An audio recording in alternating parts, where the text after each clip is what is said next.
Welcome back, everyone, to the Lords of the Screen podcast. We're a film and entertainment podcast, and I'm joined by my co-hosts Kevin Rice and Nick Birch. Yo! Wow, we're not enthusiastic about this one. We're back at it again.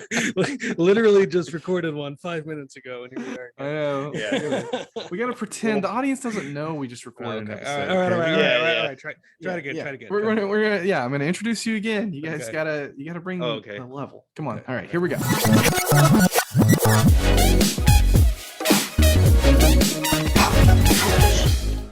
Welcome back, everybody, to the Lords of the Screen podcast. I'm here with my hosts, Nick Birch and Kevin Rice. Hey, guys. No, still not feeling it. I was wondering where we were going to go with this.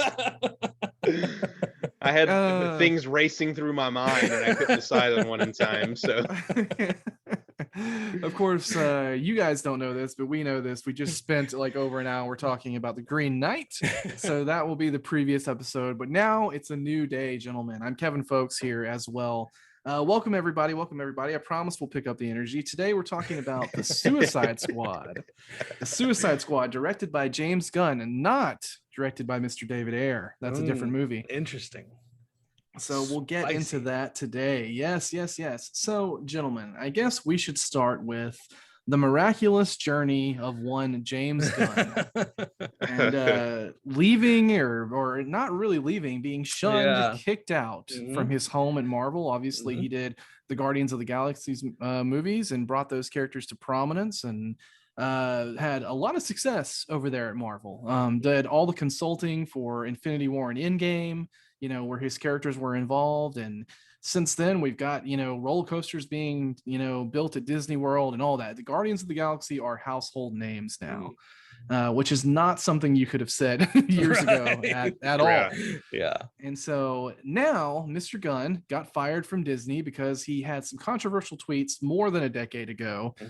Just, very dark humor. I from what I got from the whole story, I don't know the whole thing, is that he was just making racy jokes. He's not actually some kind of perverted, weird pedophile. Yeah, right. He was just making very dark, humorous jokes, but Disney didn't like that, so they gave him the kibosh.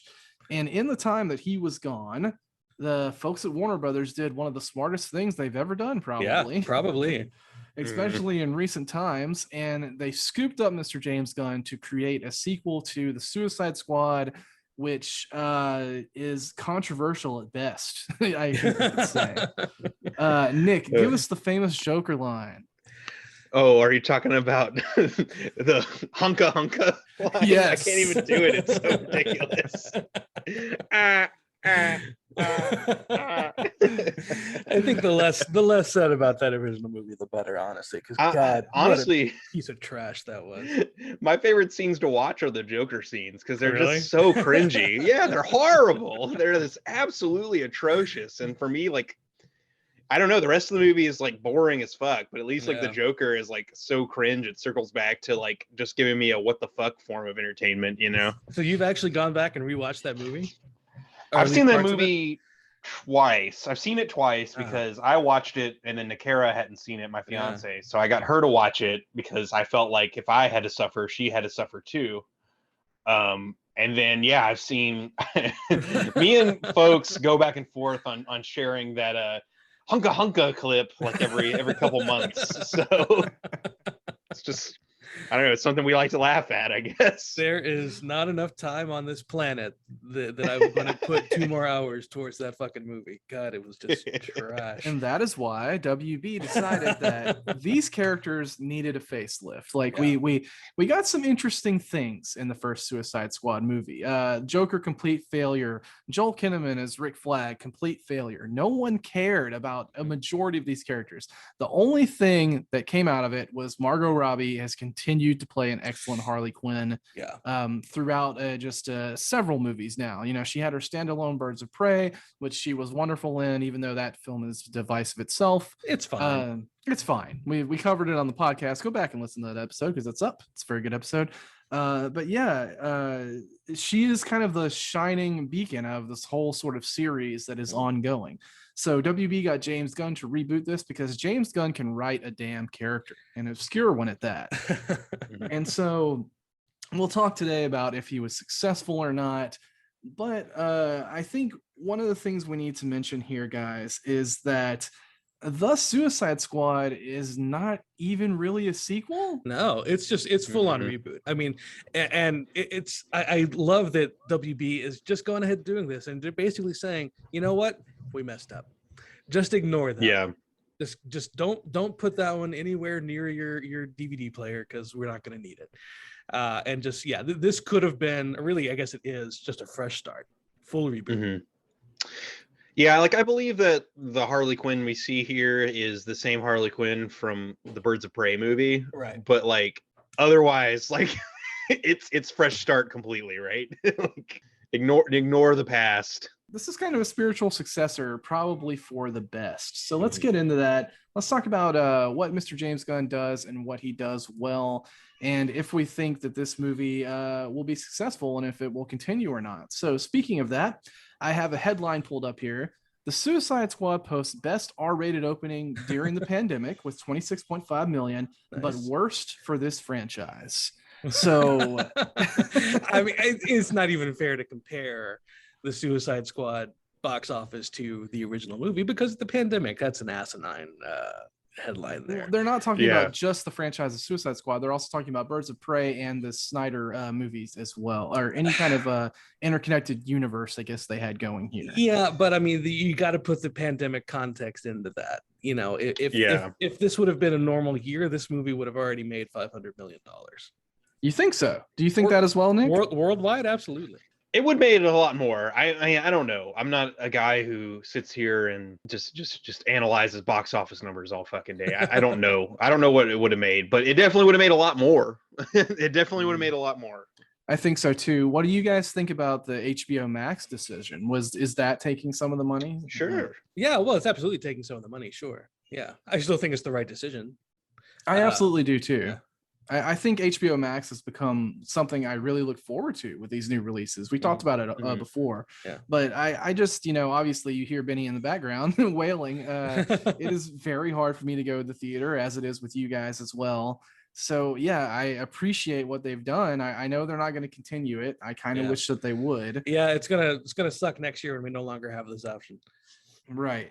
And it's kind of one of the only reasons we could even do this podcast today, because, it's so hard to get to the theater. We've all went and saw Green Knight, and, this was an easy rebound to come back and watch on HBO Max. So that was nice. How do you guys feel WB is going to approach this? I think, obviously, critically, this is doing very, very well. It's got wonderful word of mouth. Audience reaction is eating this film up. It seems that most people are pretty pleased with it. Do you think that WB is just going to look at the money and say, well, another failure? No. I don't know. No, right? I don't think so. I think they know that they've got gold on their hands with James Gunn. They would be stupid, really, really stupid, like WB level stupid, if they were to not want to stay in business with James Gunn. Because he's just gold in the bank right now. He really is. Not only financially speaking, but just creatively speaking. This is the most creative film that they've had since the Nolan movies, for my money anyway. Just it's so wonderfully thoughtful in everything it does. Not only as a blockbuster movie, but it's got some damn heart. It really does. That's what I love about Gunn's movies. They're silly as fuck, but they really make you care about these stupid characters. And so if WB does not stay in the James Gunn business, then they need to be, I don't know, put on an ice floe and put out to sea. I kind of look at it as this is kind of their last shot to get things right, because this has been a big success for them. Maybe not money wise, but this kind of blew people's expectations out of the water, even people that were looking forward to it. I think it's just shown that James Gunn's done it again, and it's really impressive. I don't know how you can keep taking these obscure characters and making me care about them, because whenever characters like this come up in the comics, unless they're some sort of integral part of the bigger story, or they're involved with bigger characters, I tend to skip right past it and not even read about them anymore. There's just so many. I mean, comics span so many years and so many characters right now. Who is honestly going to pick up an issue of Polka Dot Man? You don't have the time in your day to do it. There's just too much entertainment. And somehow James Gunn has come along and he's put the characters in this movie, and maybe I would read about Polka Dot Man now. He did such a good job with this, and well, I don't know how he keeps doing it. It's a gift. It's an absolute gift that he has, and I think what it is that he focuses on the humanity of the characters, no matter how stupid they are. He did the same thing with the talking tree and a raccoon in Guardians of the Galaxy movies, but he finds the human relatable aspects, and that's what he highlights. King Shark. Let's talk about King Shark for a minute. My God, because that is a character that should not work as well as it does on paper, and in Gunn's hand, it's just magic. It's absolute magic. Everything about it, from Sylvester Stallone's voice performance to just the movement of the character, but then those quiet moments that are really poignant and sad, and King Shark just needs a friend, and oh my God, it's wonderful. That's the magic of James Gunn. Just nails that aspect of writing characters. It's very, very impressive, and I agree. King Shark is such a sweetheart. It's even when he's eating people, I just love him in the movie. So let's talk about this big cast of characters, kind of, and what James Gunn has done here. There's a lot of bit players, and there's a lot of I guess the core main cast as well. But I kind of wanted to start with because this has been kind of a contention between Nick and I, going back and forth of something he really liked in the movie and something I didn't really like in the movie. Okay, let's talk about Mr. John Cena as Peacemaker, who is getting his own television show before this film even came out, right? I mean, it's already been greenlit. James Gunn was involved. He directed several episodes. So they were really betting that Peacemaker would be a character that they would want to continue on with. First of all, that's a lot of balls there. Especially in, I know John Cena has been around for a while, but he's still a wrestler. He's still kind of proving himself as far as being an actor goes. So really odd and impressive choice. I'll start with you, Nick, because we've been going back and forth. Why do you think that the Peacemaker show is going forward? And do you agree with it after seeing the movie? Well, I mean, it was going forward because it's John Cena, right? Like people kind of get interested. Like he's since like the Hulk, or Hulk Hogan in the 80s was like the first big one, right? But then it's like The Rock and Stone Cold Steve Austin. He's like the first crossover star that the wrestling world has had since the heydays of The Rock, right? So it's like, I think that stars like that who automatically come with an audience attached to them because they're fans of his work in the squared circle and all that kind of thing, I think that they thought that he could be a draw, especially because he had a Fast and Furious movie that people were, I don't know if I would say they were raving about his performance, but people seemed to talk about it and they liked him. So I think that they anticipated that he was going to have buzz and they were going to try and put him in a movie or in a show. And I don't know. I'll see if I agree with it when it comes out, because I'm really curious what the hell they're going to do. But I liked him as Peacemaker. I think Cena has this sort of serious but goofy thing that I think he does kind of well, and I think it worked well with the Peacemaker character as far as how he was presented in this movie. I'm not very familiar with him in the comics, so yeah, I personally really enjoyed what Cena did with the so serious it circles back to being absolutely hilarious and goofy. So yeah, I'm looking forward to more. I hope it works out. I do question whether Cena's performance would have been as good, and I really enjoyed it, if Idris Elba wasn't there to bounce off of. Because that was the highlight of anything Cena was doing, was when he and Elba were going back and forth. They made a really great foil for each other. I trying to think back in the movie. I'm trying to think that I really did anything stand out of when Cena was alone or with another character. I'm not so sure. I don't know. Yeah, I'm definitely excited to give him a chance.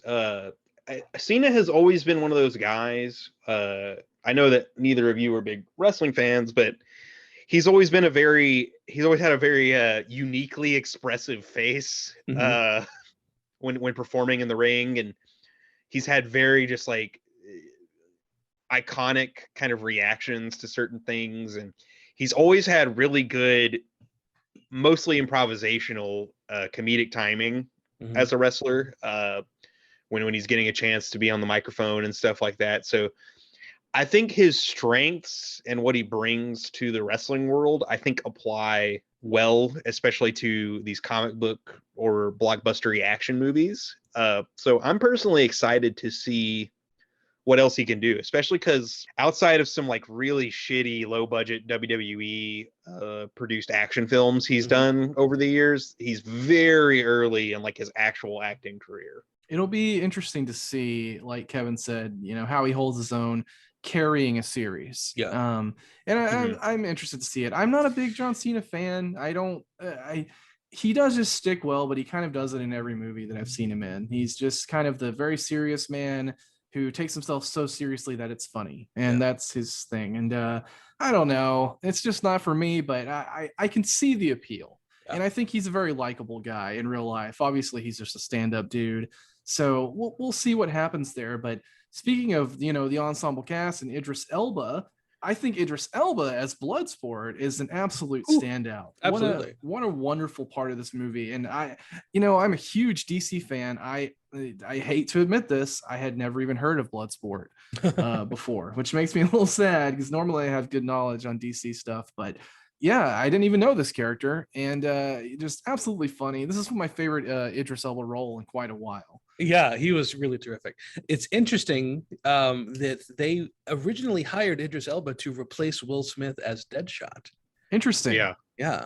And then they decided, Will Smith might want to come back to the franchise later, so let's do a different character, which, you know, it works fine. But Idris Elba was just having such a good time, and that's pretty rare for him. Normally, he's a very serious, you know, kind of serious actor. This is, I've never really, at least not to my knowledge, seen him with such a funny performance or role before, and he just nailed it.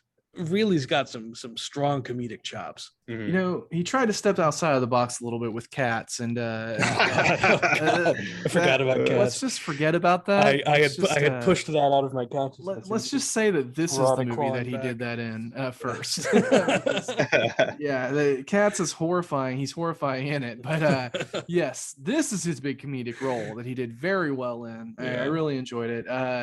But, you know, the cool thing about this movie is, you know, you have all the new characters that are a lot of fun, but he kind of revolutionized some old characters as well. No one likes Joel Kinnaman, and I find it weird because I enjoy him. I enjoy him. He's fine. But everyone gives this guy shit as just being a generic, awful, sort of like budget discount John Cena or something. You know? I'm like, I like Joel Kinnaman. I think he's a good actor. But, you know, he was great in The Killing, that AMC mystery show for a while. That's kind of where he broke out. He was great in that. He's also in For All Mankind on Apple. Great show. He's great in it. And you know, Joel Kinnaman aside, everyone hated Rick Flag in the first movie. You know, there was the whole, you know, Katana, she's got my back thing, and that's probably why he died in this movie, because Katana wasn't there to have his back. But, you know, Rick Flag being sort of the hero of the picture was not what I expected. And he, you know, we can talk all day about Margot Robbie and how great she is as Harley Quinn. I think most people know that. But having Rick Flag as a standout character, that's some James Gunn magic there. Not what I expected at all. And I think the sort of drawing kind of the line between and we saw this a little bit in the Captain America and the Winter Soldier, or Falcon and Winter Soldier. And where, you know, they tried to do the whole evil Captain America thing, and then you have the more righteous one with Sam. They kind of did that with Rick Flag and Peacemaker, where you have the soldier who's doing the right thing, and then the soldier who's doing what his country demands him to do. And I thought that was really cool. I didn't see that twist coming at all. So big props to James Gunn for making Colonel Rick Flag a character for once. Yeah, it's just that Gun magic. Like, and I think what he does. I think it's pretty impressive. I mean, we have a lot of returning characters as well. I was hoping for, you know, obviously in the beginning of the movie, you know, half of the team dies, which they were hesitant to do that in the first movie. And that is, I think, one of the aspects I enjoyed about this the most was because James Gunn did such a good job making me care about every single character in the core team. And then also, I had no idea who was going to survive the movie. Like literally none, because the setup is such and the execution is such is that every character was in danger at all times, and that is rare in a comic book movie. Yeah. You know, especially one with top billed cast like Margot Robbie and Idris Elba. Well, they're the guys on the poster. Of course they're going to survive. Like, I was legitimately nervous for every single character not making it. And that's huge credit to James Gunn. There was one moment where I physically yelled at my TV screen, not King Shark, because King Shark was starting to be eaten by the weird jellyfish things. Oh, you can't kill him! You can't kill him! And that's it's so great to actually get a physical reaction out of your audience. That's just it's magic, magic. It totally helps too when you have doing a movie about. You have, because James Gunn's strength, right, is he makes us care about characters really quickly, and he builds up that chemistry very quickly. So we have characters that, like, let's be real, Warner Brothers is not going to sign off on James Gunn killing Bruce Wayne or something. Right. You know what I mean? Like, that's not going to fucking happen. But when you're bringing all of these characters that aren't names that Warner Brothers is necessarily worried at all about bringing back, and you have James Gunn's talent for making people care for them really quickly, it just is a perfect recipe for building characters up just to yank them away when you start giving a shit about them. Yep. I think the smart thing that Gunn did was he cast actors that or I guess at least people that are interested in film will know, big name actors that are really, really fun and can draw you into a character really quickly, even though he's going to kill them really fast. Yeah. So, like two of them are, Michael Rooker as Savant. The movie actually starts with Savant in his jail cell. And like, it's, instantly you're like, oh, Michael Rooker's awesome. This is going to be really cool character. It's going to be something interesting going on with him for sure. You have Nathan Fillion as the detachable kid, which is God, that was one of the funniest sections of the movie by far. And of course, Gunn kills them a little bit later, pretty unceremoniously. Yeah. And five minutes into the movie, they're all but you have those big name stars to kind of draw you in and be like, oh, this is fun. What a great cast. And then, of course, their heads explode or whatever. But I think it was very smart of him to get his sort of, he works with Michael Rooker and stuff all the time, to get his friends involved and, give these characters love. I mean, he even brought Jai Courtney back as Captain Boomerang, even though Captain Boomerang, dies as well in 2 seconds. But it's kind of like a familiar face. You're like, oh, he's from the first movie. Obviously, he'll be a main character. I certainly expected him to stick around because I thought he was going to get some sort of like redemption arc or something, and no, obviously not. So it's a good, I guess, subversion of expectations.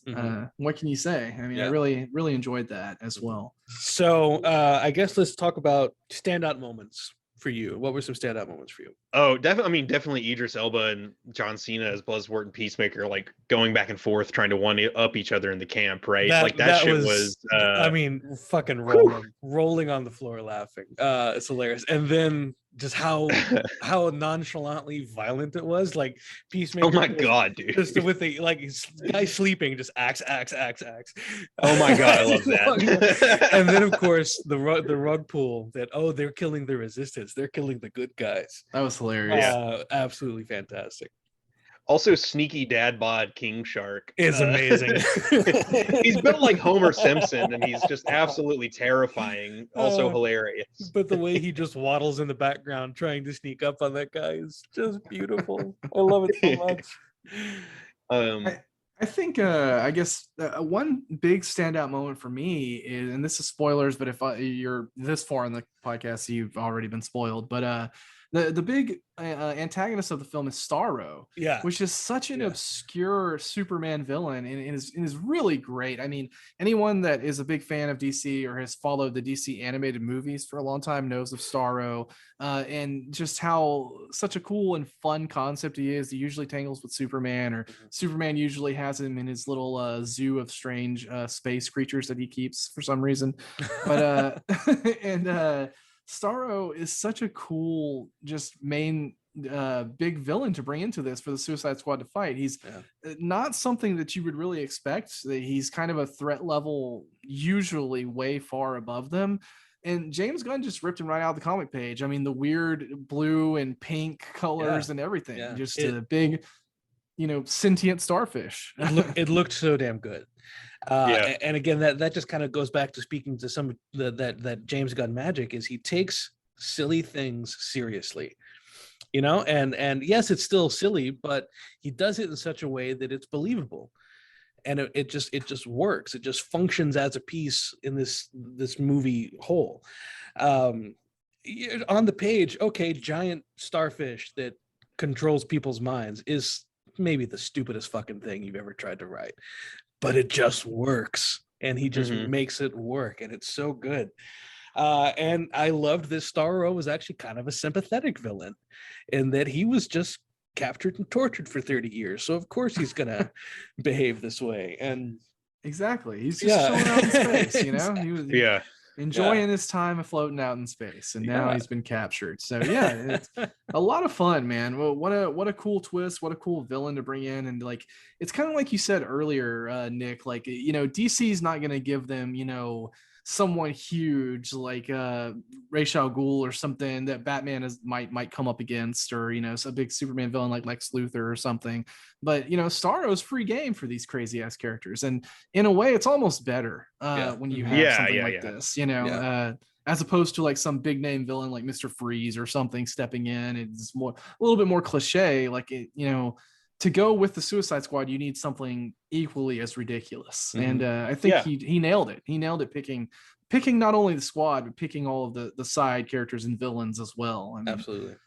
What a good job, man. Yeah. I think another standout that we can talk about, Viola Davis as Amanda Waller. Always bringing great. her back. I mean, Always she's just so good, man. She was, her and Margot Robbie were really the only good things for me anyway, about that first movie. So I was glad they gave her another shot at the role and gave her some meat to chew on. I definitely really love just how ruthless Amanda Waller is in this movie. She is, and that's like the Amanda Waller I know from the comic books and animated things, is like just this character. It's like we were talking about with Peacemaker, where he's like, he'll do anything for his country. Amanda Waller just has this super twisted form of morality as far as like what needs to be done to ensure that the world is a safer place, quote unquote. And it is just fucking brutal. And I loved it. It really is. Yeah, she's great. Absolutely deserves to come back for the role. And I think inevitably, I guess James Gunn will continue this series. He hasn't said if he will or not, but I hope he really does. Make a sequel to this, and I hope for sure that she's back. And obviously Margot Robbie will be back as Harley Quinn. And kind of something I wanted to talk about to you guys about Harley as well is there's kind of a controversial scene a little bit whenever she meets her new boyfriend in the film. And I find it interesting, and I'm kind of wondering if there'll be a little bit of pushback on this, because in recent years, Harley has become a big LGBTQ icon. She's basically, her relationship with Poison Ivy is one of the biggest sort of gay characters pairings around right now. And it's very celebrated. It's very well liked. And even though, spoilers, she does unceremoniously kill her new boyfriend, I'm kind of wondering, I guess I'll ask you first, Nick, do you think we'll see some pushback on this for her falling for sort of another abusive, manipulative guy? What do you think? I don't know, man. This might go a little bit beyond me. I think, at the end of the day, she's canonically bisexual, and it's even mentioned in Birds of Prey. Right. And it's like, and bi erasure is something that's got a long history in Hollywood, where characters can only be one or the other. They have to be bi, they have to be straight, or they have to be gay. There's no room for things like that. So would I think an Ivy relationship at some point on screen be a good thing? Yeah, I probably would. I think it would be a lot of fun. It's had kind of an iconic run in the comics, right, that a lot of people love. So yeah, they probably should do it at some point. But do I think that the character is compromised for? All she really did was bang a dude. Like, that's what I was gonna say. She didn't fall for him. And talk about a character having her own agency. As soon as she saw a red flag, she murked that bitch. Yeah. Yeah, like it was I don't know, like she didn't just like fall into the same like Stockholm syndrome shit that you would expect with like Harley and Joker. So I don't know. I don't think so. I think she's still very much can be a bi woman after having sex with a man. So what a wonderfully twisted way to show character growth, by the way. For Harley to not get trapped by violent means in another relationship like that. So yeah, I think that's great. Yeah, real quick, let's talk about Polka Dot Man. I think obviously one of the big standouts of the film for many people, and just a whole lot of fun. Not only was he adapted in a weird and interesting way, he's just very creepy. He has an interdimensional disease that causes him to shoot colorful polka dots everywhere. I thought that was awesome. So I don't know anything about the history of the character. Not famously not a DC guy. I imagine this was one of those characters that was created like back in the 60s when everybody was just on pot. And like what I guess the Marvel equivalent I could think of is like Batroc the Leaper or Stiltman. Right. One of those just super D-list villains. Is that who Polka Dot Man is in the comics, or is he somebody that has more of a presence? I'm not sure about nowadays, but yeah, classically, yes, he's just he's a big D-list nobody. Yeah. I love that you take a character that nobody gives a shit about and you make him a standout. And I love that he can do that James Gunn can do that, because just the writing for this character is really interesting and a lot more complex than I think people would have thought going in. He has severe issues, and David Dastmalchian, I hope I'm saying that right, his performance is a standout because it's just so wryly, darkly comic. Even like very early in the movie, like when Idris Elba says like the "we're all gonna die" line, and he just responds with I hope so. It's like, oh my god. And then we see a little bit later that he sees his mother as everyone, and so just great. The dance scene with all of his moms is pretty amazing. Great. Yeah. Second movie today we've talked about today with interesting mother stuff. There's a lot of that going on in real life too, but we won't get into that. Oh, that's right. Oh no. We can't talk about that on the podcast, folks. Oh no. We're not gonna extrapolate on any of that. We're just gonna move on. That's gonna be some weird mystery now floating around in our Discord. What were they talking about? Oh my god. If you want to know, you can find out, but you don't want to know. Trust me. Anyway, back to the Suicide Squad. I mean, what else can we say, gentlemen? Do we have any other final thoughts? I think overall it's a pretty fun little romp.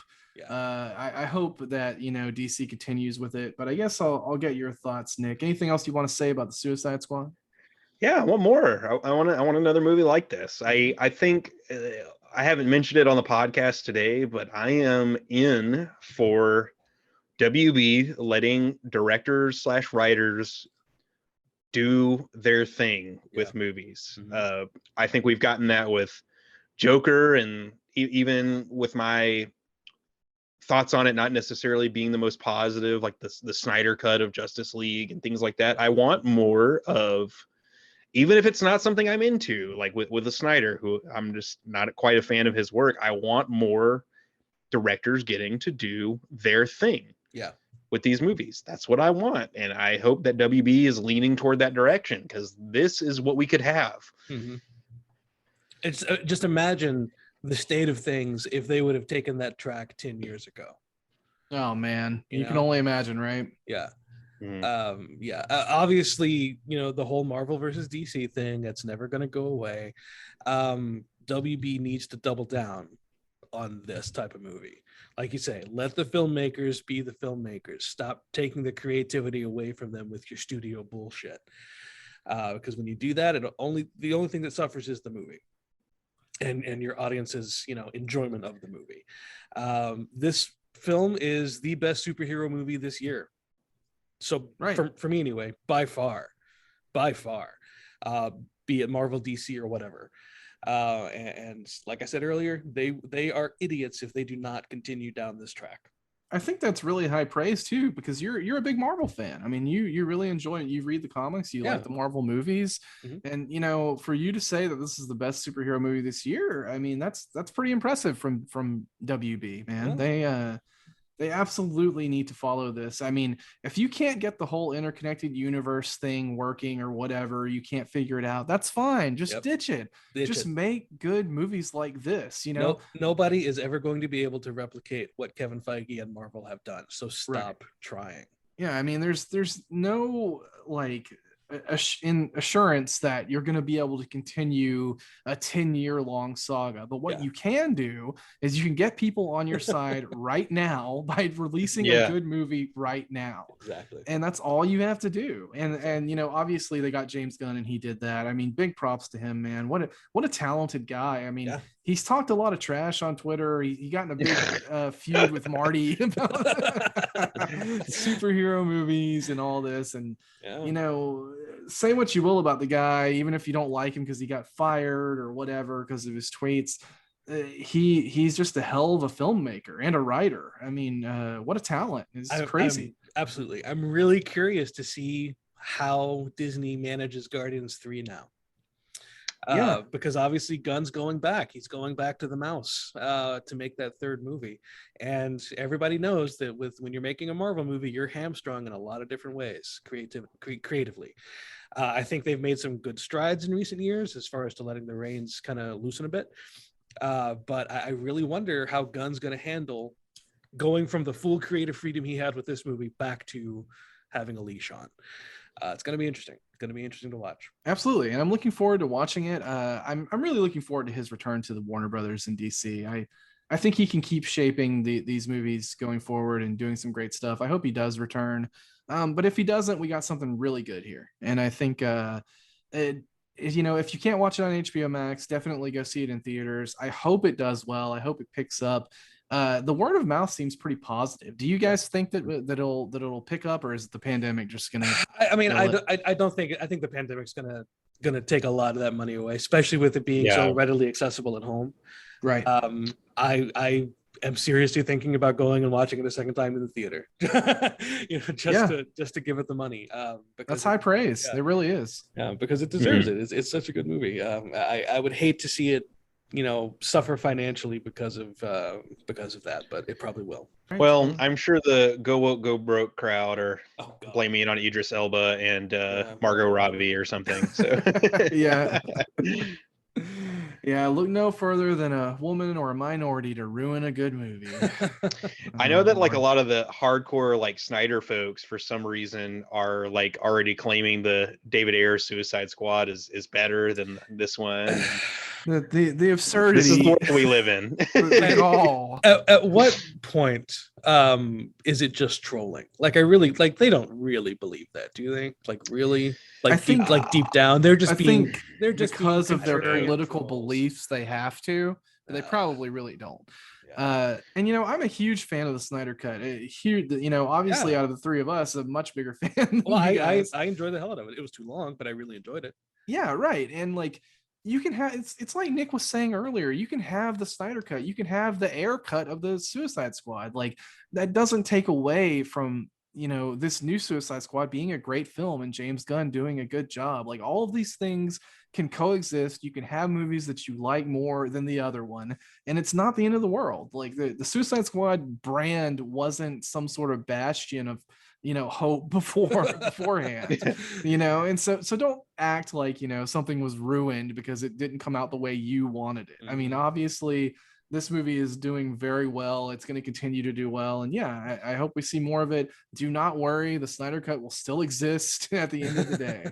And, you know, hopefully, you know, your Zaddy Snyder can make more movies, but, you know, we'll see. Anyway, gentlemen, any final thoughts that you want to say real quick before we head out on the Suicide Squad, or did we cover it? I mean, just watch this movie, man. It's just great. Maybe not with the kids. Maybe not with the kids. Yeah. Maybe not. Absolutely not with the kids, but it's good R-rated time. So All right, guys. Well, that'll wrap it up for this episode of The Lords of the Screen. We're a film and entertainment podcast. We try to post weekly, but we get around to it when we can. But just thank you everybody out there who supports us. We have a lot of hardcore fans, and I really, really appreciate that. We're trying to pump our numbers up. So please listen to us on Spotify, Apple, Google, all the places where you get your podcast. We have a YouTube channel. Please go and subscribe and check it out. I mean, it's just the podcast, but it's YouTube. So if you like that better, you can go over there. Nick, we have a Discord. Yeah, check out the Discord. If we even have a channel in there just to talk about our episodes. So if you felt like we were fucking idiots, the David Ayers cut of Suicide Squad was the best thing you've ever seen, and how dare we put this piece of shit that James Gunn put out against it, you can go tell us that on our Discord. I mean, there are rules about what you can say. No, but don't be but racist, if you want please. Yeah, but if you want to disagree with us, we have a whole channel just for talking about our episodes. And then if you have strong thoughts about DC or Marvel or superhero movies or something else completely different, we got a gaming channel, TV channel, cinema channel. If you want to start discussion about something else, talk to us. We'll look at adding more. We love getting on there and talking to folks. It's been really fun. I'm looking forward to having just more folks on there to talk to. Right. It's sweet. It's sweet. And this episode has been sweet. So thank you, everybody. We're the Lords of the Screen, and we'll catch you next time.